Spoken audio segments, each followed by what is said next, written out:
NJP station থেকে রওনা দিলাম দিল্লির উদ্দেশ্যে। রাজধানী ট্রেন যদি লেট করে তাহলে কি মনে হয় বলুন তো? আমাদের ট্রেন 1-2 ঘন্টা নয়, প্রায় 8 ঘন্টা লেট ছিল। এদিকে বাস রয়েছে। যতটা টেনশন আমাদের হয়েছে সেই টেনশন হয়তো পরীক্ষার সময়ও কোনোদিন আমার আর সম্রাটের হয়নি।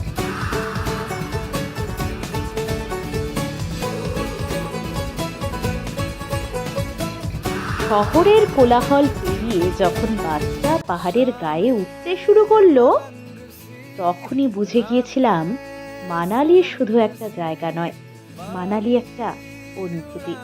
আজ সেই অনুভূতির কথাই আপনাদের বলবো। আর এই সফরে রয়েছি আমি, সম্রাট, আর আমাদের ছোট্ট রাজপুত্র দ্বীপ। আমাদের চোখে কেমন লাগলো মানালি সেটাই আপনাদের সামনে তুলে ধরবো। জানালার কাছে ভেসে উঠেছিল মেঘ, আর মনে হচ্ছিল যেন আমরা ধীরে ধীরে ঢুকে পড়ছি রূপকথার দেশে। ভোরের মানালি শান্ত, স্নিগ্ধ। পাশে যে নদীটা দেখা যাচ্ছে সেটা হলো বিয়াস নদী। বিয়াস নদী নিজের মতো করে গল্প বলে চলে। 27শে ডিসেম্বর থেকে মানালিতেই ছিলাম, আর সেটা একেবারে রাশ সময় বলা যেতে পারে। প্রচুর টুরিস্ট, এমনকি এতজন পর্যটক ওখানে গিয়েছে যার কারণে মানালিতে মোতায়েন করতে হয়েছে আরও 10,000 পুলিশ বাহিনী। প্রথম দিন আমরা খুব একটা কোথাও বেরোলাম না। বিকেলের দিকে আমরা বেরোলাম একটু আশেপাশের জায়গা ঘুরে দেখতে।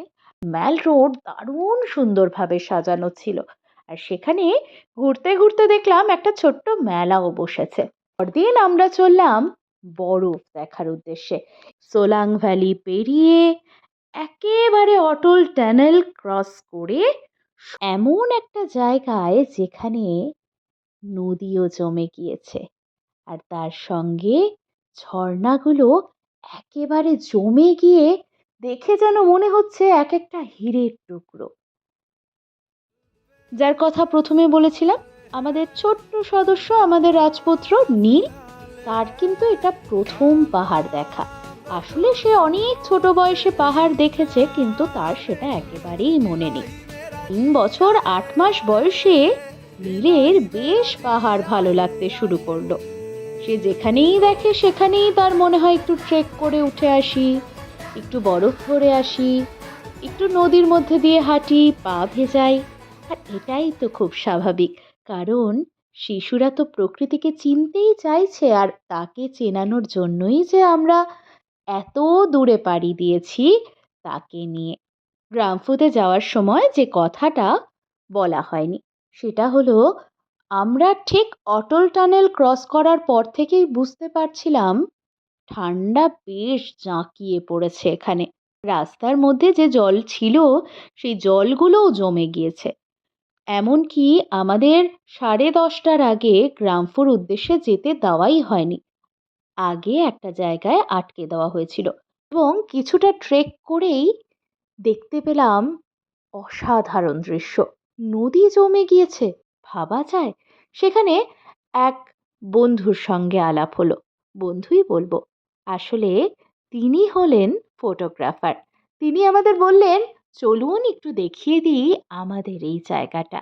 আর তার সঙ্গেই আমরা দেখতে থাকলাম সেই প্রকৃতির অপরূপ সৌন্দর্য। আমাদের কিছু ছবিও তুলে দিল সেই দাদা।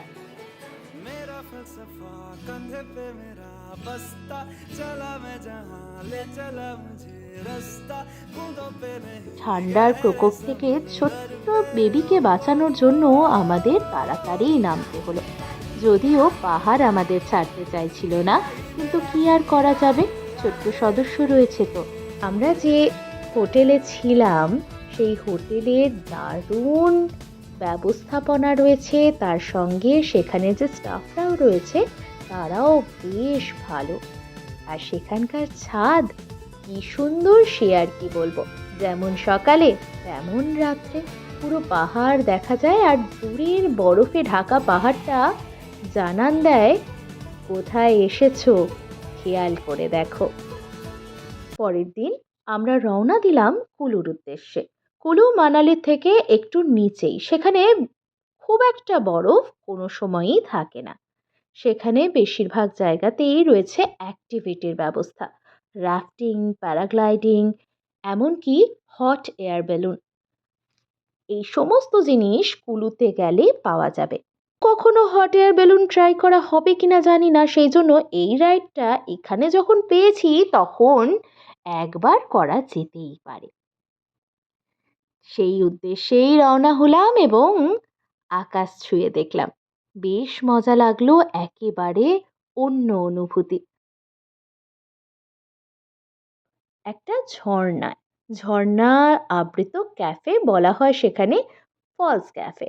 কিন্তু আমার এই ক্ষেত্রে মনে হয়েছে, যেহেতু আমাদের খুব কাছেই দার্জিলিং, সেই জন্য আমরা এর থেকে অনেক অনেক অনেক ভালো ঝর্ণা দেখেছি আশেপাশে। সেই জন্য এই এই ঝর্ণা আমাদের খুব একটা মন কাড়তে পারেনি। পরের দিন আমরা গেলাম সাইট সিনের উদ্দেশ্যে।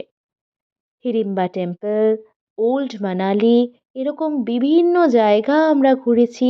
আমরা সারা দিন এইভাবেই সেখানে কাটিয়ে দিলাম।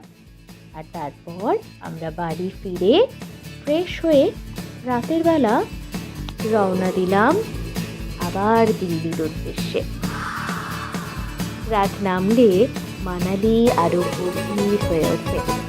আকাশের অগন্তি তারা, পাহাড়ের গায়ে জোনাকির মতো ছড়িয়ে থাকা আলো, সব মিলিয়ে মনে হয় এই মুহূর্তগুলো কেবল দেখার জন্য নয়, এগুলো মনে